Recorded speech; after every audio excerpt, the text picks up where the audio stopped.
मराठा आरक्षणाबाबत राज्य विधिमंडळाचं आज विशेष अधिवेशन. सगळे सोयरे अधिसूचनेचा मुद्दा येण्याची शक्यता कमीच.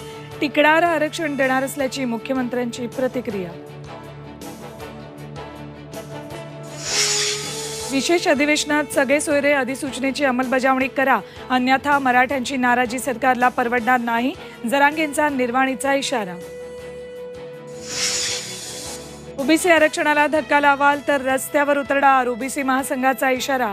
ओबीसी आमदारांच्या भूमिकेवरही लक्ष. तायवाडेंची प्रतिक्रिया. लोकसभेसाठी महायुतीचा फॉर्म्युला ठरला. भाजप 32, शिवसेना 12 आणि राष्ट्रवादी 4 जागांवर. अंतिम निर्णय दिल्लीतून होणार असल्याची सूत्रांची माहिती. मुंबईत काँग्रेसला आणखी एक धक्का बसण्याची शक्यता. काँग्रेसचे माजी खासदार संजय निरुपम भाजपच्या वाटेवर असल्याची चर्चा.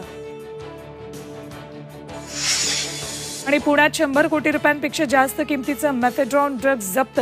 मिठाच्या पाकिटातून ड्रग्जची विक्री. ड्रग्ज प्रकरणी आंतरराष्ट्रीय कनेक्शन उघड.